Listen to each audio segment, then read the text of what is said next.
Good morning বন্ধুরা, কেমন আছো তোমরা? আশা করছি সবাই অনেক ভালো আছো। আমি অনেক ভালো আছি।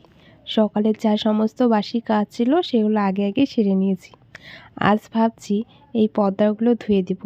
অনেক দিন হয়েছে এখনও ধোয়া হয়নি, তাই আজ যেহেতু সকাল সকাল কাজগুলো কমপ্লিট করে নিয়েছি, তাই ভাবলাম চলো কিছু এক্সট্রা কাজ করা যাক। যেমন কথা তেমন কাজ, লেগে পড়েছি কাজে। তো আনাচে কোনাচে যেখানে আমি পর্দা দিয়ে রেখেছি, তো সেগুলি বার করে নিলাম। আর ভাবছিলাম যে ঘরে যেই পর্দাটা আছে সেটাও আজকে বের করে নেই, যেহেতু সবগুলোই ধুচ্ছি তো এটা কেন বাদ যাবে, এটাও ধুয়ে নেব। আর বাকি যেই দুটো ঘরের পর্দা আছে সেগুলো আজ আর ধুবো না, তার কারণ আজকে এতগুলো একসঙ্গে পারবো না, একটু একটু করে করব। তো যতটুকু পারবো, যতটুকু মনে হয় যে না হ্যাঁ আমি এতটুকু করতে পারবো, ততটুকুই বের করে নিয়েছি। আর এদিকে দেখো আমি কাপড়গুলো এখানে রেখেছি, রেখে জল আনতে গিয়েছিলাম। আর এদিকে এসে দেখছি টমটা কাপড়গুলোর সঙ্গে খেলা করছে। আমি শুধু বুঝি না যে ছোট বাচ্চা আর কি, যারা মানুষের বাচ্চাই হোক বা বিড়ালের বাচ্চা বা কুত্তার বাচ্চা, যে কোনো বাচ্চাই হোক না কেন, তারা না ছোটোবেলায় খুব অত্যাচার করে। যেহেতু বিড়ালের বাচ্চাটা ছিল সেও ছোট, সেও খুব অত্যাচার করে। আর এই যে টমটা, এও তো ছোট। এ দেখো আমার কাপড়টা মানে পর্দাটা টেনে টেনে কোথায় নিয়ে যাচ্ছে। আমি দৌড়ে দৌড়ে নিয়ে আসছি, জিনিসগুলোকে মানে ঠিকঠাক করে রাখছি। যেরকম মানুষের বাড়িতে বাচ্চা থাকলে জিনিস সব কিছু সামনে রাখতে হয়, ঠিক সেম আমাদের বাড়িতেও হচ্ছে। এখন সব কিছু সামনে রাখতে হচ্ছে। ওই কৌটো মগ থালা আগে যেরকম ছিল, আগে যেভাবে রাখতাম, এখন না ভাবে আর রাখতে পারছি না। ওরা মুখে করে নিয়ে চলে যাচ্ছে। তবে বেড়ালগুলো এরকম করেনি। টমটা একটু বেশি শয়তান, বেশি পাজি। গাছগুলো একদম শুকিয়ে কাঠ হয়েছে। এই জায়গাটা আমাদের সারাদিন রৌদ্র থাকে, আর এখানেই গাছগুলো থাকে। এখানে রৌদ্রটা খুব ভালো পড়ে, তাই এখানে কুকুর বেড়াল মানুষ গাছপালা সবই দেখি ভালোই হয়। তো এখানে একটুখানি জল দিয়ে দিয়েছি। আর আমি কিন্তু পর্দাগুলো ভালো করে কেচে কুচে নিয়েছি। একটুখানি নোংরা হয়েছে ঠিকই, যেহেতু আমি এটা অনেক দিন পর ধুচ্ছি, তো একটু নোংরা হয়েছে। আর এটা যেহেতু লাল কালার, খুব একটা নোংরা বোঝা যায় না। কালকের কাপড়গুলো পিছন দিকে, বাড়ির পিছন দিকে মেলে দিয়েছিলাম এই জায়গাটা, সেখান থেকে নিয়ে গেলাম ঘরে। আর এই তো এখন এখানে বড় বড় যে পর্দা দুটো আছে সেগুলো এই পাশটা মেলে দেবো। এটা কিন্তু আমাদের বাড়ির পিছন দিক, আর এখানেও কিন্তু খুব সুন্দর রৌদ্র আসে। আমার মা সেখানে সেখানে এইভাবে কাপড়ে একটা আর বানিয়ে রেখেছে, সেখানেই আমরা কিন্তু দিয়ে দিই। কাপড় জামা কেচে একটু ভিজে গিয়েছিলাম, তো সেইভাবে স্নানটা সেরে নিয়েছি। এই তো এখন এসেছি রান্নাঘরে সবজি কাটতে। কাল যে মা ওলকচুটা নিয়ে এসেছে, ওলকপিটা, সেটা রান্না করেছিল। আর আজকে 4টের মতো আছে, সেটা আমি রান্না করব। কোনোবারও রান্না করিনি আর কাটিও নি, অনেকটা শক্ত, গোড়ার দিকটা অনেকটা শক্ত আর বেশ নরম লাগলো। যেরকম আমরা কেশর ফলটা খেয়ে থাকি ঠিক ওরকম দেখতেও আর কাটতে ওরকমই লাগলো, কিন্তু খোসাটা অনেকটা শক্ত ছিল। তো চলো সবজিগুলো ভালো করে কেটে নিই। আর এটা আজকে নিরামিষ রান্না করছি। এটাও নিরামিষ রান্না করাটাই আমার মনে হয় বেশি ভালো লাগে খেতে। তো কাল যেভাবে মা করেছে ঠিক সেভাবে আমি করব। তবে মায়ের রান্নাটা দেখিনি, মা বলে দিয়েছে, তো সেভাবেই করছি। কতটা কি হবে না হবে আমি জানি না, যেহেতু ফার্স্ট টাইম করছি। আর এটাকে মা বলেছে একটুখানি প্রেসারে সিটি দিয়ে দিতে, তাই তো কেটে কুটে ধুয়ে রেখেছি। এবার দিয়ে দেবো প্রেসারে, ওই 2 থেকে 3টের মতো সিটি দিব, যেন একটুখানি সেদ্ধ হয়ে যায়। তারপরে মশলার মধ্যে দেবো আদা বাটা, জিরে বাটা, একটুখানি লঙ্কা দিয়ে কষিয়ে একটু জল দিয়ে রান্না করব।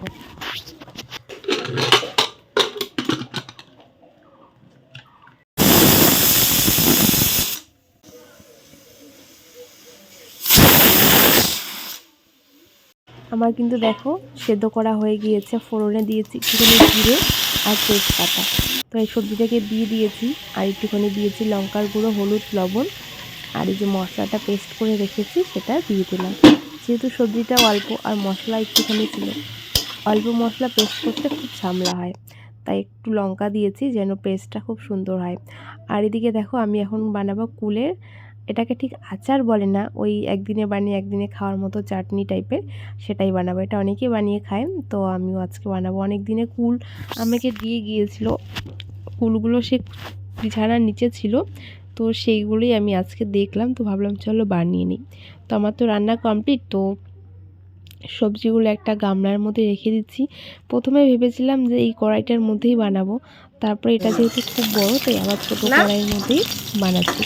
সেই জিনিসটা যতটুকু সেটা রাখতেও অতটুকুই লাগবে, আর বানাতেও সেম ছোটো ছোটো কড়াই থাকলে ভালো হয়।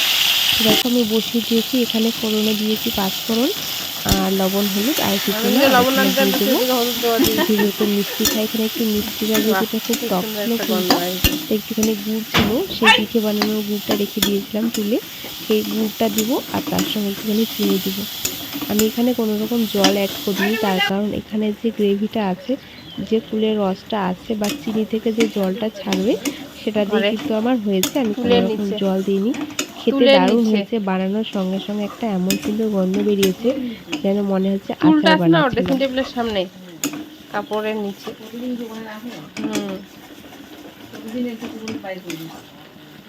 হ্যাঁ সেরে গেলে কি হবে?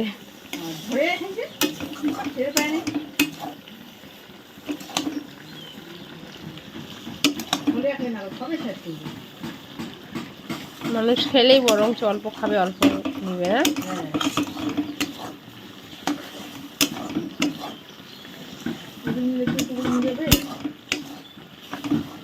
তো আজকে আমার পুরো রান্না কমপ্লিট, দেখো কত লোভনীয় হয়েছে। আর আমার সত্যি বলতে আচারের থেকে এটা বেশি ভালো লেগেছে। আচারটাও ভালো লাগে, আচারটা অনেক দিন পর পর খেতে পারবো, কিন্তু এটা 1 থেকে 2 দিনই খাওয়া যাবে, বেশি দিন থাকবে না।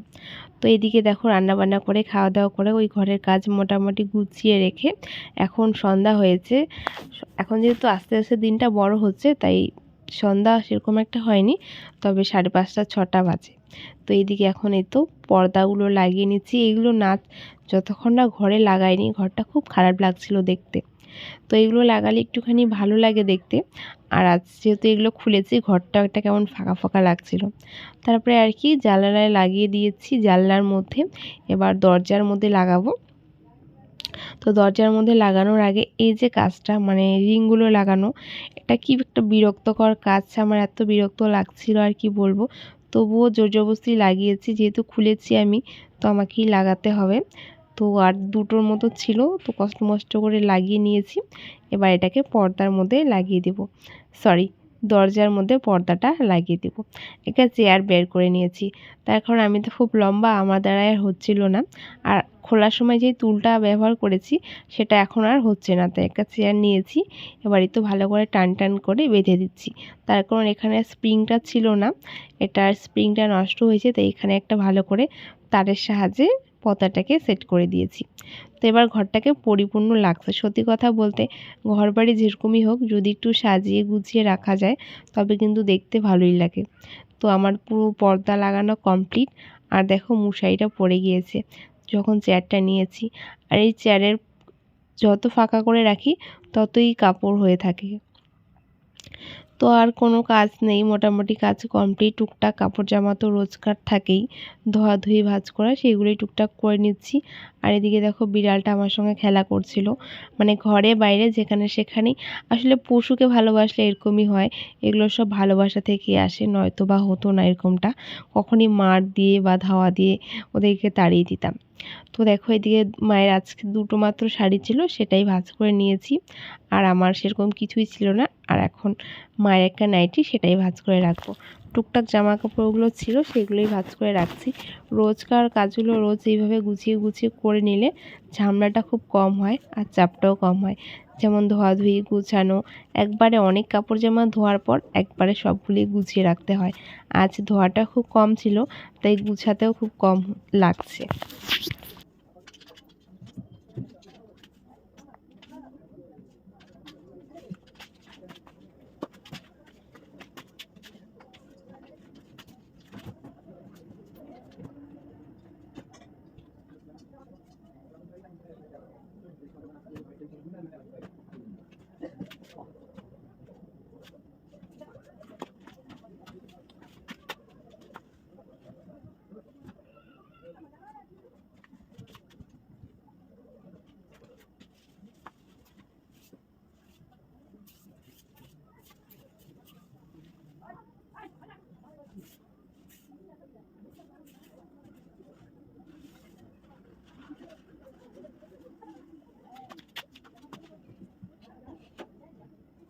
সকাল থেকে টুকটাক কাজকর্ম করেছি, এখন রাতে একটু শুয়ে পড়বো। মানে ঘরের কাজও কমপ্লিট করে নিয়েছি, এবার এই তো বিছানাটা ঝেড়ে ব্ল্যাঙ্কেটটা গায়ে দিয়ে আমি শুয়ে পড়বো। না না, এখন ঘুমাবো না, এখন শুয়ে এসে মোবাইল দেখবো, তারপরে রাতে খাওয়া দাওয়া করে ঘুমিয়ে পড়বো। তো চলো আজকের ভিডিওটা আমি এখানে শেষ করছি। আবারও দেখা হচ্ছে নতুন দিন নতুন কোনো ভিডিওর সঙ্গে। সবাইকে গুড নাইট।